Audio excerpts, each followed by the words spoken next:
Olá, pastor. Uma vez eu fui questionada por uma pessoa budista por que eu creio em Jesus. Se Jesus ele veio à Terra há 2000 anos atrás, né? Sendo que a China já existia há mais de 5000 anos. O senhor pode me explicar melhor dentro da palavra? Amigos, o pastor Rogério voltando para responder a pergunta da irmã Tamires, respondendo para uma pessoa budista que perguntou por que ela cria em Jesus. Jesus, na verdade, embora a China já existisse há muito tempo, como ele disse, as profecias a respeito de Jesus são muito anteriores a qualquer nascimento ou surgimento de qualquer civilização. Desde o começo, espera-se a vinda do Messias, que se concretiza quando Jesus vem ao mundo. E para finalizar, nós temos que entender o seguinte, né? Buda, em uma de suas frases, ao final de sua vida, ele disse: procurem a verdade, foi o que ele disse aos seus seguidores. E Jesus, em João capítulo 14, diz: eu sou o caminho, a verdade e a vida. O que nenhum homem que já passou pela face da terra pôde dizer que era, Jesus afirmou com certeza: eu sou o caminho, a verdade e a vida. Então, quando falarem que qualquer outra coisa existiu antes de Jesus, de fato existiu, mas nada é mais antigo do que a profecia, do que a promessa a respeito de Jesus, tá bom? E ele é o caminho, a verdade e a vida, por isso nós acreditamos nele. Deus abençoe a todos.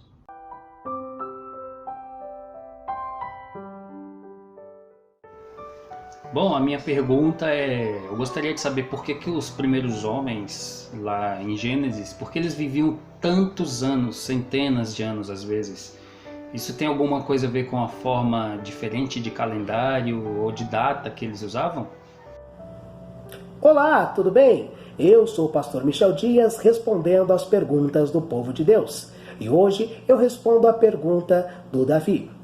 Ele pergunta: por que os homens do livro de Gênesis viviam tanto tempo em relação ao tempo de hoje? O calendário era diferente, por isso essa tamanha diferença? Bom, sobre o calendário nós não podemos afirmar com precisão. O que nós temos de conhecido e fato é que os povos antigos se guiavam pelas estrelas e também pelo movimento da lua. Eles se baseavam pelo formato da lua, quando a lua estava cheia, a lua estava minguante, e assim eles deduziam a quantidade de tempo passado. Podemos também aqui afirmar que a morte do ser humano, o tempo de vida dele, veio em decorrência do pecado. Deus deu uma ordem, Adão desobedeceu, e o que foi proferido em Gênesis 2, 17 e 18 foi estabelecido: o homem morreria. É claro, isso ainda não explica por que o homem viveu tanto. O pecado ainda não tinha se alastrado pelo mundo. E à medida que ele foi se alastrando, doenças, insetos nocivos, entre outros tipos de fatalidades, começaram também a se propagar. Todos os personagens que vieram posteriormente ao período da escravidão não viveram mais do que 120 anos. Então a consequência do pecado propagou a morte no mundo, trazendo todas as situações adversas que foi matando e diminuindo a expectativa de vida. Ok? Resposta dada, que Deus abençoe e que fiquem todos na paz.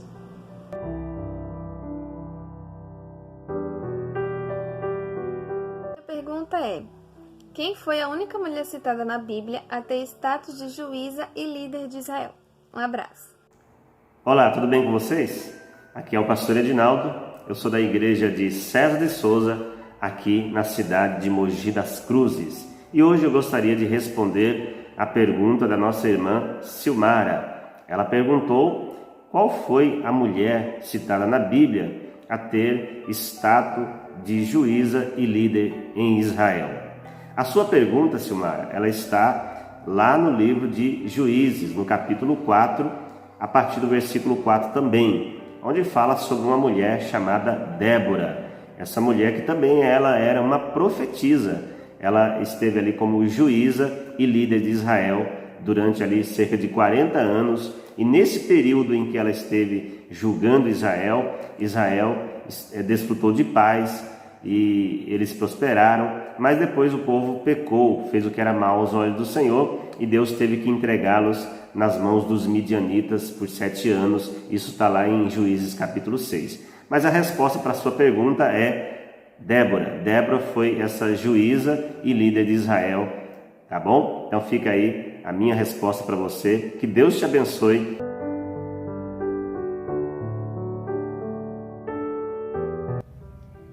Pastor, por que uma pessoa que é temente a Deus, anda conforme a sua palavra, é batizada nas águas, ainda não conseguiu ser batizada com o Espírito Santo? Que o bom Deus abençoe riquíssima e abundantemente a sua vida.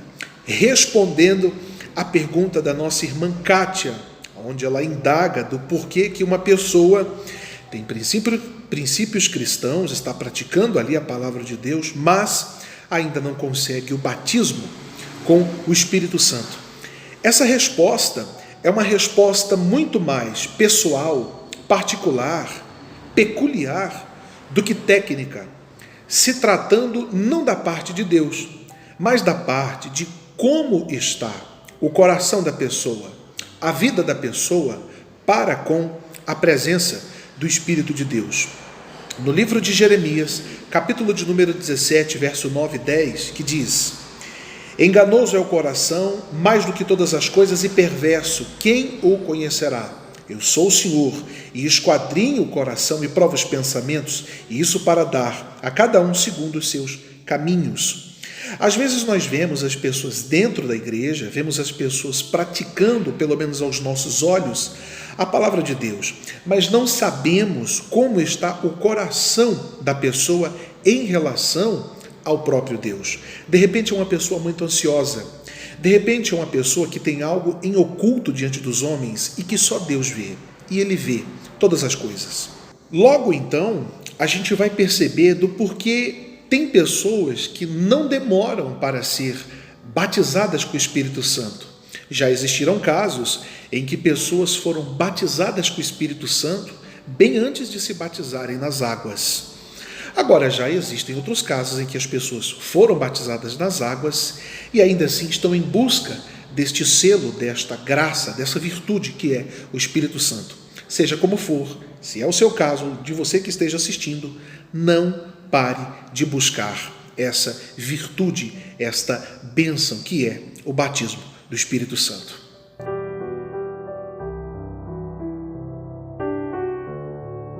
A pergunta é que no passado Deus levantou Moisés para libertar os hebreus das mãos do faraó, mas na Bíblia diz que Deus ia endurecer o coração do faraó. Mas se ele queria que o povo fosse liberto, por que ele endureceu tantas vezes o coração do faraó? Olá, tudo bem? Eu sou o pastor Cleito Gonçalves, pastor na nossa igreja internacional, aqui no Jardim São Domingos, na região de Guarulhos. Eu vou responder hoje a pergunta da irmã Maria Eduarda. A pergunta dela é muito interessante e muito boa de se entender. A gente observa que a Bíblia, na nossa Bíblia, diz que Deus endureceu o coração de Faraó. Mas deixa eu trazer aqui uma questão.